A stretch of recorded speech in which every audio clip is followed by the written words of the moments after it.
एक असमाप्त कथा की श्रृंखला में आप सबों के बीच प्रस्तुत है रमा सिंह की एक और कहानी, नार्सिसस। गलती मेरी ही थी। मेरी बातों से ही शायद चिंगारी को हवा मिल गई हो। बुदबुदाते हुए मैंने अपने भीतर उस संदर्भ के फैलाव को समेटना चाहा, लेकिन वो संदर्भ था कि पछतावा बनकर जब तब स्याही की एक बूंद सा टपकता और मन में पसरता चला जाता।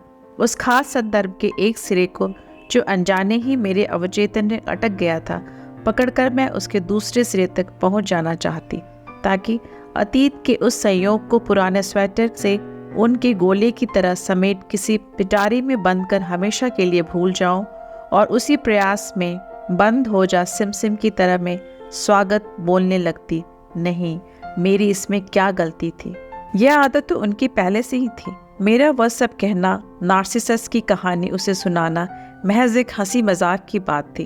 नार्सिसस की नियति जीना तो एक इत्तेफाक भर था जिसे उसने अपनाया था, और ऐसा बोलते हुए, ऐसा ही सोचते हुए मैंने मन में आए अपने उस गिल्ट को नज़रअंदाज करना चाहा। लेकिन वह संदर्भ समेट में आने की बजाय मन में विस्तार ही लेता गया। मैं उस दिन उस कहानी को सुनाने के बाद में उसे नार्सिसस ही बुलाया करती थी, लेकिन उसका असली नाम था ज्योति। तब मैं ब्याह कर ससुराल आई ही थी। अनजानी जगह थी और बिना पहचाने चेहरे का हुजूम। उन्हों में से एक चेहरा ज्योति का भी था, जो पास आती तो देखते ही रहने को जी चाहता। सुंदर थी, उस हुजूम में सबसे सुंदर। ज्योति दूर के रिश्ते में मेरी ननद लगती थी। ढेर सारी बेली चमेली की खुशबू बसे हवा के झोंके का एहसास बिखेरती वह मेरे कमरे में दाखिल होती। चंचल आंखें, तीखे नाक, नक्श और गेहुए रंग के पूर्ण यौवना ज्योति का अंग अंग जैसे हर पल खुशी से मचलता दमकता रहता। वो अक्सर मेरे कमरे में आ जाती और कई तरह के किस्से कहानियों के बीच हम दोनों का समय कब बीत जाता पता ही नहीं चलता। हम दोनों के बीच ननद भाभी का रिश्ता अब दोस्ती में तब्दील हो गया था। एक दिन कई पल तक उसकी चपलता को निहारते हुए मैंने कहा था, जानती हो, तुम्हें देखकर एक पंक्ति पर बस याद आ जाती है, और उसी पंक्ति पे ही तुम्हारा सारा वजूद, तुम पूरी की पूरी सिमट आती हो। मेरी बातें सुनकर वह कुछ बोली नहीं, सिर्फ अपलक मुझे देखती मुस्कुराती रही। उसकी काजल लगी बड़ी बड़ी आंखें पूछ रही थी, वह क्या भाभी? उसके कान की डोलती बड़ी बड़ी बालियों का अवलोकन करती मैंने कहा, वो पंक्ति है ज्योति कलश छलके। वह मेरी बातें समझते हुए लजाई हंसी हंसने लगी। इसमें कोई संदेह नहीं कि अपनी सुंदरता से ज्योति भली भांति परिचित थी और हर पल अपने सुंदर होने के दर्द को संभाले रहती। उसके इस मनोभाव में शायद घर परिवार के लोगों द्वारा जब तब उसकी सुंदरता की प्रशंसा करना भी शामिल रहा हो। किसी को अपने बेटे के लिए बहू पसंद करनी होती तो झट से कह देती कि उसे तो ज्योति जैसी बहू चाहिए, या फिर अमुक लड़की ज्योति जितनी सुंदर है कि नहीं। इन सबों के बावजूद ज्योति की एक आदत बहुत बुरी थी जिससे मुझे कफ्त थी, लेकिन उसके साथ का दोस्ताना संबंध हमेशा आड़े आ जाता। कमरे में आते ही मेरी श्रृंगार मेजपोर टूट पड़ती थी। न जाने वो दिन भर में कितनी बार सजती, अपने बालों को, अपने चेहरे को विभिन्न शैली में सजाती, फिर मिटाती, फिर सजाती, आंखों को और भी कजरारी बनाती। अक्सर गौर करती कि पहले तो आंखों में मोटा सा काजल लगाती, फिर रुई के फाये से किनारे किनारे से उसे मिटाती। एक दिन मुझसे रहा नहीं गया तो पूछ बैठी, जब काजल मिटाना ही है लगाती क्यों? तो उसने खिलखिलाते हुए कहा था, बड़ी भोली हैं आप भाभी। श्रृंगार ऐसा हो जो बिल्कुल कुदरती दिखे, तभी उस सुंदरता में कशिश है। आंखों के बाहरी कोर से काजल मिटा देने से वह काजल के बगैर कजरारी दिखती है। उसके सौंदर्य शास्त्र पर दिए टिप्स को सुनती। जब अपने ऊपर ध्यान गया तो हंसी आई। कैसे एक आज्ञाकारिणी शिष्या सी मैं उसे सुन रही थी। वह अपनी बातें खत्म कर मेरी उपस्थिति को नजरअंदाज किए तन्मयता से आईने में अपने को निहार रही थी। यह उसकी हमेशा की आदत सी मुझे लगी। जब देखो तब या तो हाथ में आईना लिए अपने को निहारती रहती, या फिर श्रृंगार मेज के पास बैठी शीशी में स्वयं पर मुग्ध जैसे मौन संवाद में खोई रहती। उसकी इस आदत से मैं चिढ़ने भी लगी थी। एक दिन मेरी उपस्थिति को भूली वैसे ही आईने में वह अपने अक्स से मौन संवाद में बहुत देर से मग्न थी। अपनी चिढ़ पर काबू किए जबरन की मुस्कुराहट उड़ते मैंने कहा था, ज्योति क्या किसी ने तुमसे आज तक बताया नहीं कि हर समय अपने आप को दर्पण में निहारना अच्छा नहीं होता? उसने दर्पण से नजर हटाए बगैर ही कहा था, नहीं तो। फिर आईने से अपना चेहरा हटाकर मेरी ओर मुखातिब होती हुई बोली, भाभी, आज पहली बार आपके सामने मैं एक आत्मस्वीकृति करती हूँ कि अपने आप को निहारना, अपने रूप से बातें करना, उनकी प्रतिध्वनि सुनना मुझे जितना उल्लास और उमंग से भर देता है, उतना इस संसार में कुछ और नहीं। मैंने उसकी इस नाटकीय आत्मस्वीकृति को बिना अहमियत दिए हुए कहा था, कहीं नर्सिस की आत्मा तो तुम में वास नहीं करने लगी है? मेरे इस वाक्य पर अचरज जताते उसने अपनी उत्सुक आंखें मुझ पर टिकाकर पूछा, यह नर्सिस क्या? मैंने उसके भोलेपन को देखकर हंसने लगी। नर्सिस की कहानी नहीं जानती? उसने नकार में अपना सिर हिलाया। ग्रीक कथा में नर्सिस नाम की एक अतिथि सुंदर युवक हुआ था। भविष्य वक्ताओं ने उसे अपना चेहरा देखने को मना किया था। वह युवक उस पर अमल करता भी था, किंतु एक दिन उसे जंगल में प्यास लगी और वह नदी के किनारे पानी पीने झुका। पानी के विमल जल में अपने अनुपम सौंदर्य को देखकर वह मुक्त हो गया। वह अपनी रूप में छवि देखता रहा और पानी पीने की उसे सुध ही नहीं रहा। पानी रहते भी अपनी रूपा शक्ति में आबद्ध वह प्यासा ही मर गया। यह भी कहा जाता है कि वह मरकर एक अनुपम सुंदर पुष्प के रूप में धरती पर अवतरित हुआ।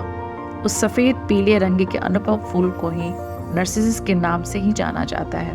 वह फूल निर्विवाद बड़ा ही दृष्टिप्रिय और आकर्षक होता है। ज्योति पहले तो गुमसुम कुछ सोचती रही, फिर अपने स्वभावगत हंसी बिखेरती मेरे गले में अपनी बाहें डाल मेरे कान में फुसफुसाई, क्या भाभी, मैं इतनी सुंदर हूँ? नर्सिस जितना सुंदर? मैंने भी हौले से उसके गाल भिजते हुए कहा, सुंदर तो हो, लेकिन नर्सिस जितना हो या नहीं कैसे कहूँ, क्योंकि हम में से किसी ने नर्सिस को तो देखा तो नहीं। ऐसा करो कि नर्सिस नामक फूल को ज़रूर देख लो, फिर अपने रूप का आकलन कर लेना। ऐसे ही हंसी मजाक और चुहलबाजी की बातें हम दोनों के बीच होती रही। कुछ ही दिनों के बाद ज्योति अपनी माँ के साथ अपने घर चली गई और फिर मेरा श्रृंगार मेज कुछ उदास सा हो गया। ज्योति के साथ बिताए दिनों की यादें ऐसे मन में दबती चली गई जैसे अलमारी में सहेज कर रखी एक खास चीज़ ऊपर की चीज़ों के अंबार में दब जाए। कालांतर में एक दिन उसकी शादी का निमंत्रण पत्र मिला था। मैंने उसे हाथ में लिए ही हिसाब लगाया था कि अब तक वह बीए कर चुकी होगी। उसकी शादी में शामिल होने का मैंने बहुत मन मनाया। नए सिरे से वो याद भी आने लगी। उसकी हर अदा, उसकी अनेकानेक बातें लहरों की मानंद मेरे मानसतट से टकराने लगी, फिर लौट गई। मेरा जाना हो ही नहीं सका था, जैसे बहुत ही ज़रूरी सामान जतन से रखूं और भूल जाऊं। कुछ वैसी ही ज्योति और ज्योति की शादी की बातें भी जहन में दब गई थी। किसी ऐसे ही समारोह में एक रिश्तेदार के यहाँ ज्योति की माँ से मुलाकात हुई थी। जाहिर है मैंने उत्सुक होकर ज्योति के विवाह और उसके पति से संबंधित कई सवाल पूछ डाले। जवाब में ज्योति की माँ बड़ी ही धीमी और सपाट आवाज़ में बोली, घर खानदान तो बड़ा ही संपन्न और प्रतिष्ठित मिला था। उसके पति की वकालत भी खूब चल निकली है। अपने एडवोकेट पिता की जमी जमाई विरासत थी, लेकिन वह कुछ कहते कहते चुप हो गई थी। मैंने उनके लेकिन शब्द के उच्चारण की मायूसी को समझने की कोशिश में बोल पड़ी, लेकिन क्या बुआ जी? वे कुछ पल चुप रही, फिर उसी सपाट बोली में बोल गई, यही कि कहा मक्खन सी मुलायम, दूध सी गोरी, रूपवती ज्योति, और कहा हरमोट सांवले रंग का उसका पति। जरा भी यह बेमेल जोड़ी आंखों को जचती नहीं। इतना कहकर उसकी माँ ने एक लंबी उसास ली और जैसे अपने आप को संतावना देने की गरज से कहा, जो भाग्य में लिखा था मिला। फिर ज्योति की यादों की बड़ी बड़ी लहरें और आलोड़न भी मेरे मन के तट से लगनी बंद सी होती गई। वह अपने घर संसार रचने में मग्न थी, तो मैं भी अपनी दुनिया में। बहुत दिनों बाद मेरा कलकत्ता जाना हुआ तो ज्योति को फ़ोन पर अपने आने की सूचना दी थी। दोनों मुझे स्टेशन लेने आए थे। उसका पति मुझे बुरा नहीं लगा, सांवला ज़रूर था, लेकिन सुंदर सुकटित शरीर, निश्चल ठहाकेदार उसकी हंसी अच्छी लगी थी। ज्योति भी खुश लगी थी। उसकी हंसी, उसका श्रृंगार, उसके चेहरे का भोलापन, सब कुछ बरकरार था। अपने को हर समय सजा रखने की आदत भी उसकी वैसी ही थी।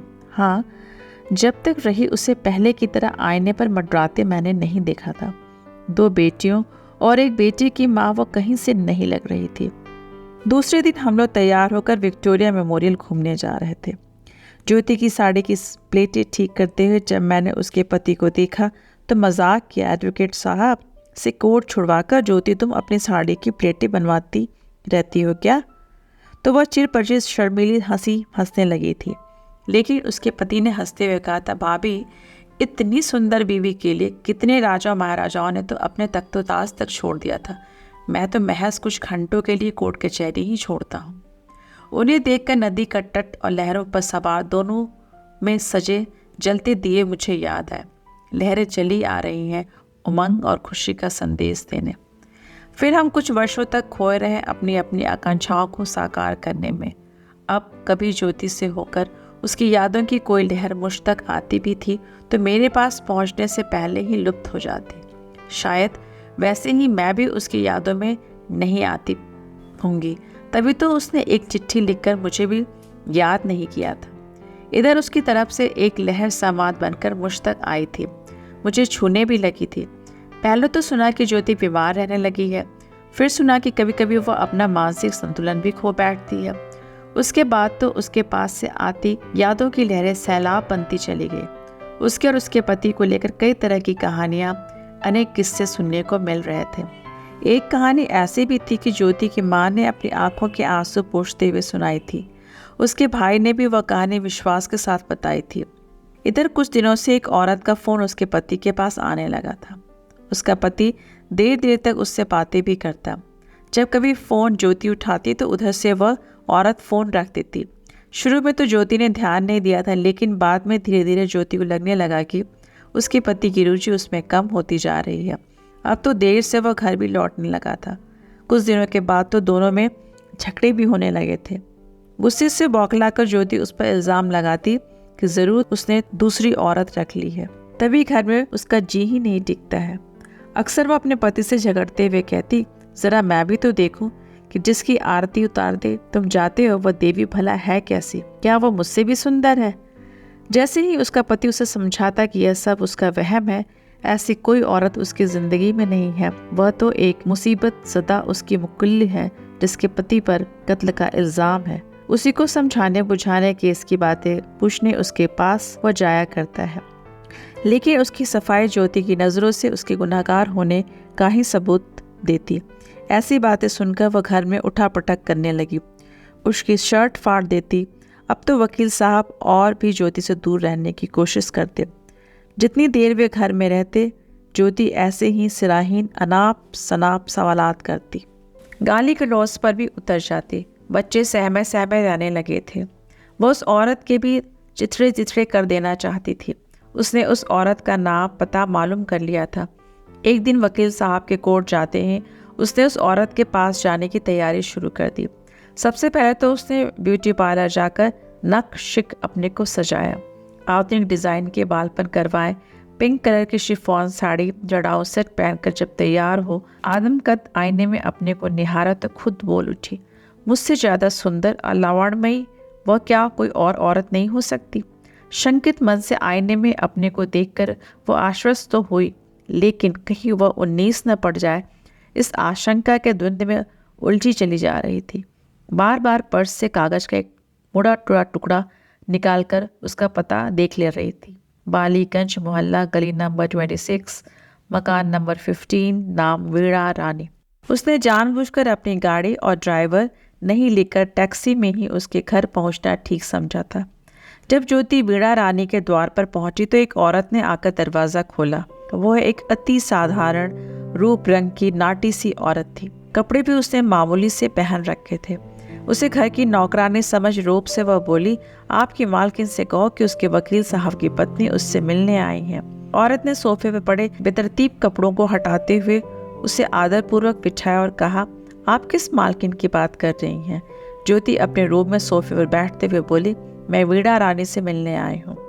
उसने अपनी साड़ी का पल्लू ठीक किया और सकुचाते हुए कहा, जी मैडम कहिए, मैं ही अभागन वीणा रानी हूँ। ज्योति उसे एकटक देखती रही। उस औरत की लस्त पस्त साड़ी, बाल, रूप, रंग जैसे उसे डसते रहे। वो अपने आप में धधकाती रही। यदि मुझसे ज़्यादा सुंदर औरत के साथ मेरा पति रिश्ता बनाता या फिर मेरी जैसी ही तो ईर्ष्या होती, लेकिन वह सब तो नहीं होता जो आज मेरे मन में हो रहा है। मुझ जैसी रूपवती को छोड़कर इस बेढंगे रूप रंग वाली के संग रास रचाकर तो उसने मेरी सुंदरता का उपहास उड़ाया है, मेरा अपमान किया है, मुझ पर थूका है। वीणा रानी से मिलकर आने पर उसने अपने पति से सिर्फ इतना भर कहा था, मैं तुमको वीणा रानी से ज्यादा कुरूप बनकर दिखला दूंगी।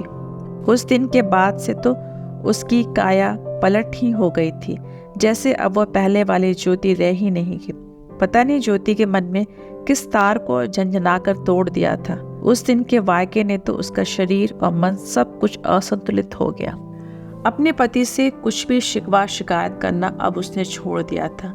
गुमसुम चुपचाप कहीं भी बैठी रहती, न पति से न बच्चों से हंसना बोलना करती। ना जाने ज्योति कि कहाँ खो गए वो रूप दर्पित मनोभाव जो उसे संवरने को प्रेरित रखते थे।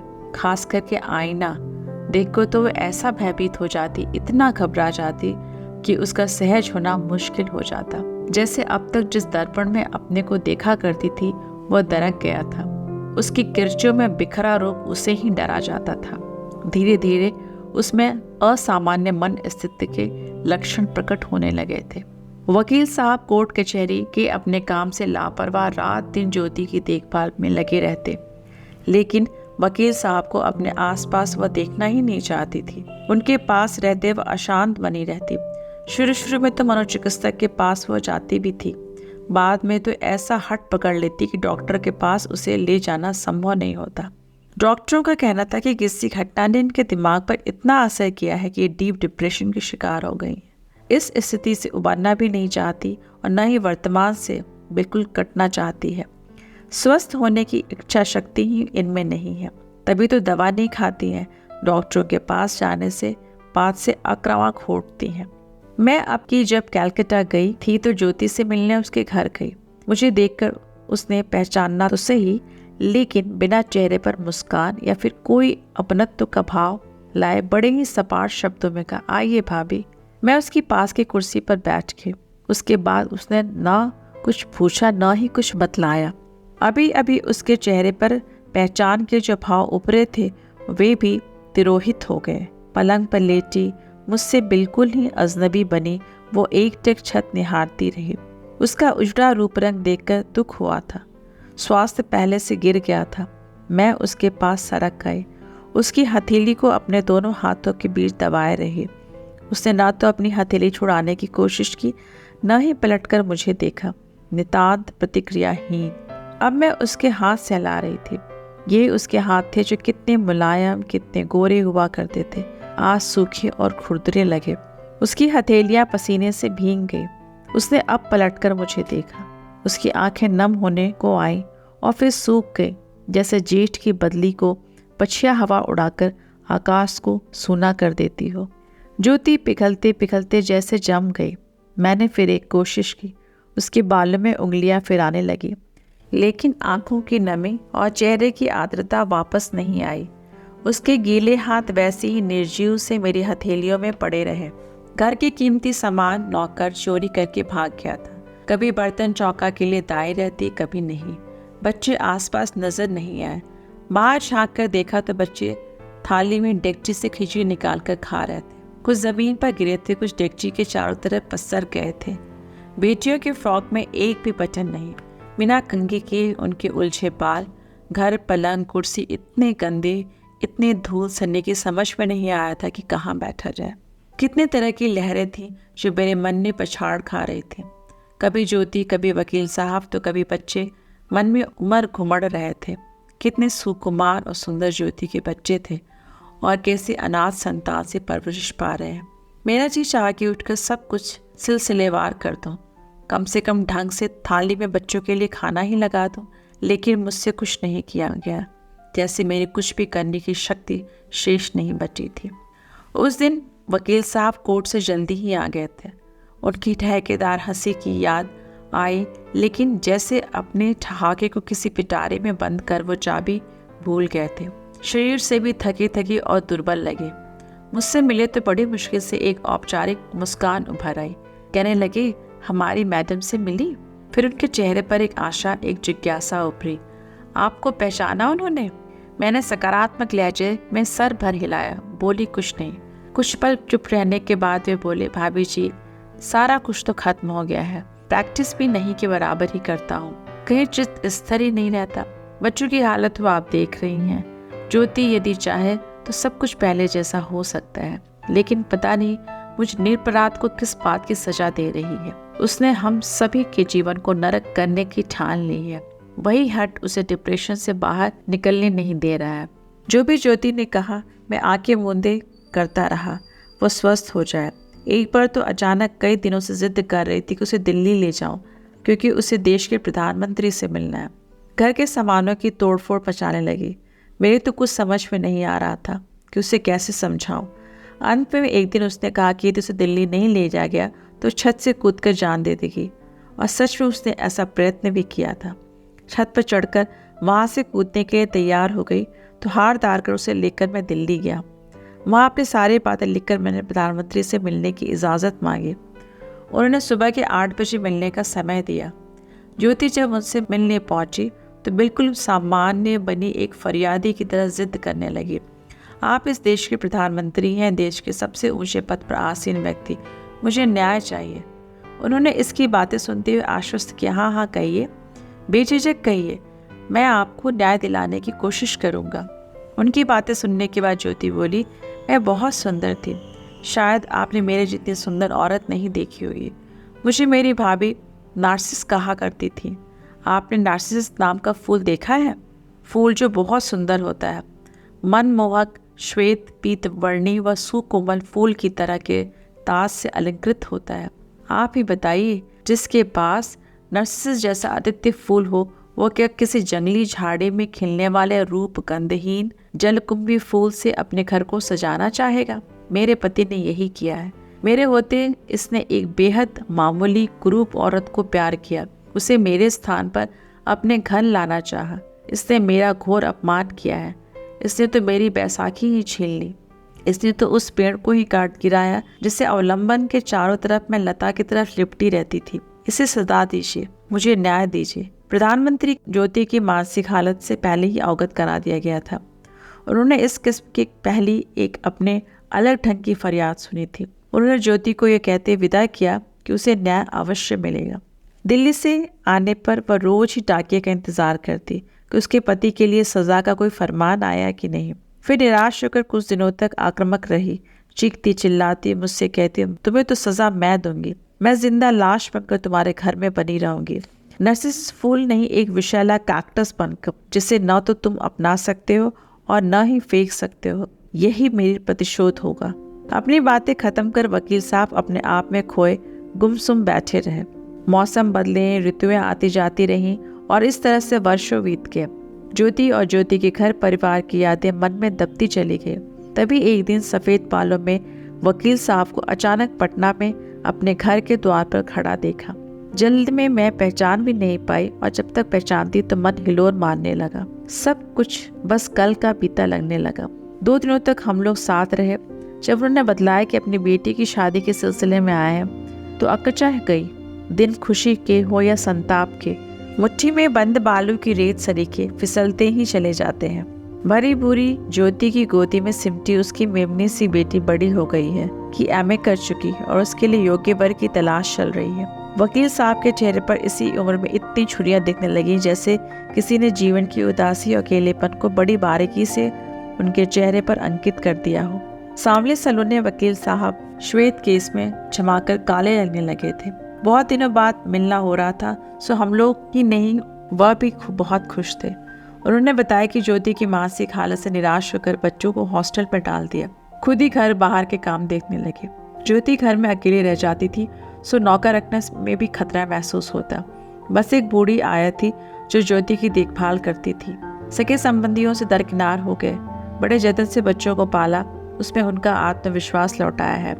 अब सब कुछ ठीक ठाक चल रहा है। कई बार कोशिश से ठहाका लगाकर उन्होंने अपने घर सब कुछ ठीक ठाक होने का सबूत भी देना चाहा, लेकिन हर बार उनकी कोशिश का ठहाका अंत होते होते खोखला हो जाता, जैसे वकील साहब ठहाके नहीं लगा रहे हों बल्कि रो रहे हों। पता नहीं क्यों ज्योति पर मुझे ना तो प्यार आ रहा था और ना ही दया। उसने तो सिर्फ अपने सौंदर्य के दर्प को प्यार किया था। उसी के इल्यूजन में जीती रहती और इसी इल्यूजन के भंग होने पर अपने को संभालने की जरा भी कोशिश नहीं की। बच्चों को, पति को न सही अपने को तो प्यार किया होता।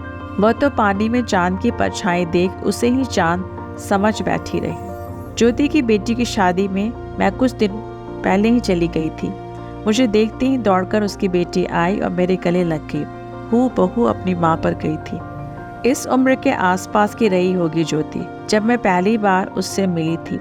अभी जब वो मेरे गले लगी तो इन बीते वर्षों को तो मैं भूल ही बैठी और लगा जैसे ज्योति मेरे गले लग रही है।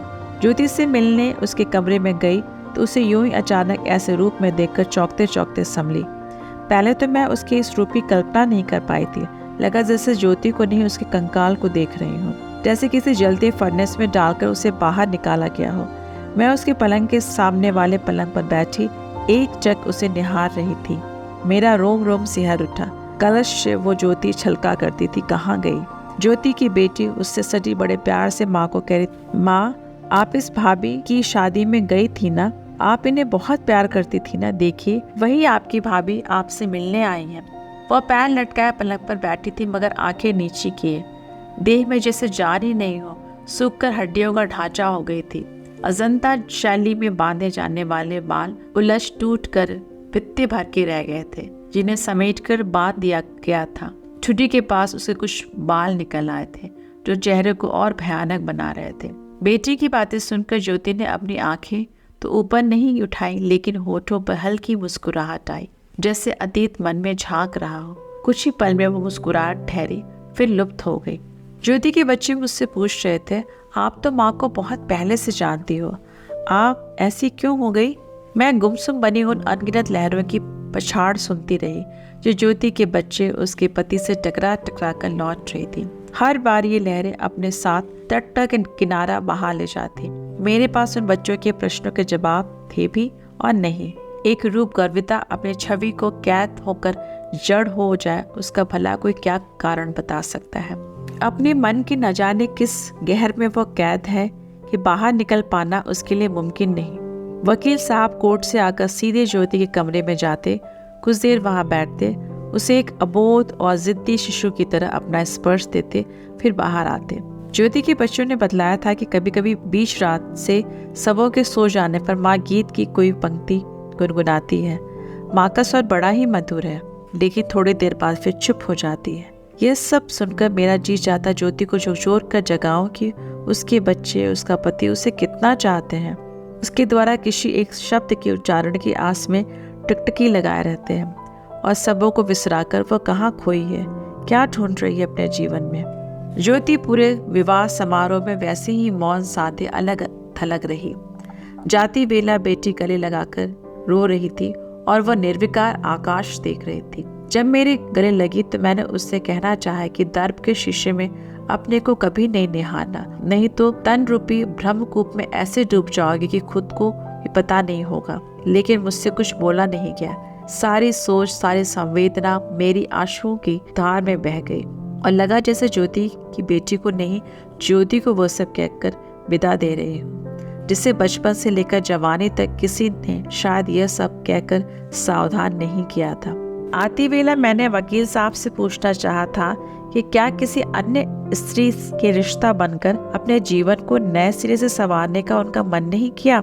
वकील साहब मायूस मेरी तरफ देखते हुए शायद मेरे मन को पढ़ चुके थे और कह रहे थे, घर में जब तक लाश धरी हो तो घर के लोग अन्न ग्रहण नहीं करते, फिर जिंदा लाश बनी ज्योति के होते भला मैं अपनी भूख को कैसे तृप्त कर सकता हूँ। अगर आपको हमारी कहानी पसंद आए तो एक लाइक करें और हमारे चैनल को सब्सक्राइब करें। आपकी एक लाइक से हम प्रोत्साहित होते हैं। धन्यवाद।